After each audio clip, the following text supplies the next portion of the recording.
ప్రియులరా, మన ప్రభు అయిన యేసుక్రీస్తు నామములో మీకు శుభోదయం.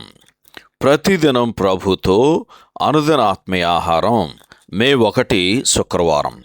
నేటి లేఖన పట్టణం యెషయా గ్రంథం 5వ అధ్యాయము 18 నుంచి 30 వచనాలు.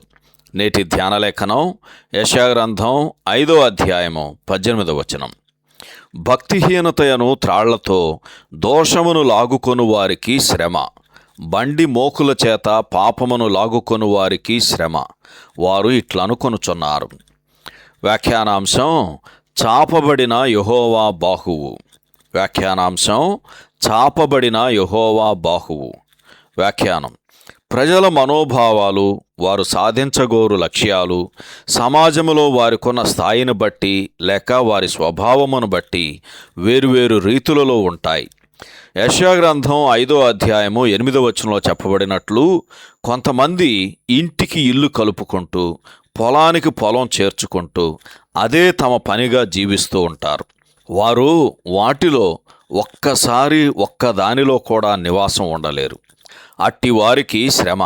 ఎందుకంటే వారు ఈ భూసంబంధమైన వాటిని భూమి మీదనే విడిచి దేవుని ఎదుట వట్టి చేతులతో నిలబడాలి. మరికొందరైతే ఈ లోకానుసారమైన వినోదాలలోనూ మద్యపానము పుట్టించు మోసపూరితమైన ఉల్లాసములలో తమ ఆనందాన్ని వెతుక్కుంటున్నారు అని యెషయా గ్రంథం 5వ అధ్యాయము 11, 12, 22 వచనాల్లో చదువుతాం. వీరికి శ్రమ అని లేఖనం ప్రకటిస్తుంది. ఎందుకంటే వారు ఆ మత్తు నుండి మేల్కొనేసరికి సమయం చేయిజారిపోయి నిత్యత్వమునకు సంబంధించిన వాస్తవాలను వారు ఎదుర్కోవలసి వస్తుంది.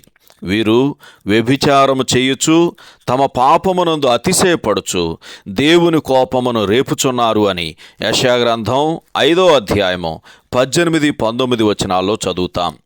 మొద్దుబారిన వారి మనస్సాక్షి మంచి చెడులను వివేచించే జ్ఞానాన్ని పూర్తిగా కోల్పోతుంది అని 5వ అధ్యాయము 20వ వచనంలో చదువుతాం.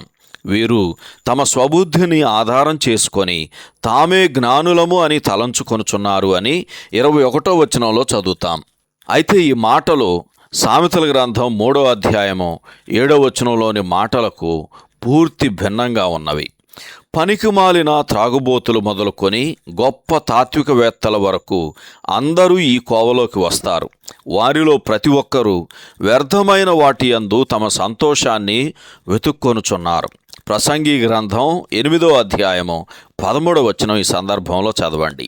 అయితే దేవుని వాక్యము మరియు మానవ తలంపుల పరమావధి చెప్పేదేమంటే, మానవాళి ఆశల యొక్క అంతము అవి ఉన్నతమైనవైనను నీచమైనవైనను తుదకు వారికి శ్రమ, శ్రమ, శ్రమ. దేవుడు తన ప్రజలను దండించటానికి అష్షూరీయులనే ఒక జనాంగాన్ని దండముగా ఎలా ఉపయోగించుకొనుచున్నాడో మనము తర్వాత అధ్యాయములలో చూడబోచున్నాము. సహోదరుడు జాన్ కోక్లన్ శుభములతో వందనాలు. ఈ సందేశాలకు సంబంధించి కానీ బైబిల్కు సంబంధించి కానీ మీకేమైనా ప్రశ్నలు ఉంటే ఈ క్రింది నంబరుకు వాట్సాప్ ద్వారా పంపించండి. మీ ఆత్మీయ క్షేమాభివృద్ధి కోసం అనుభవజ్ఞుల ద్వారా జవాబులు అందించబడతాయి.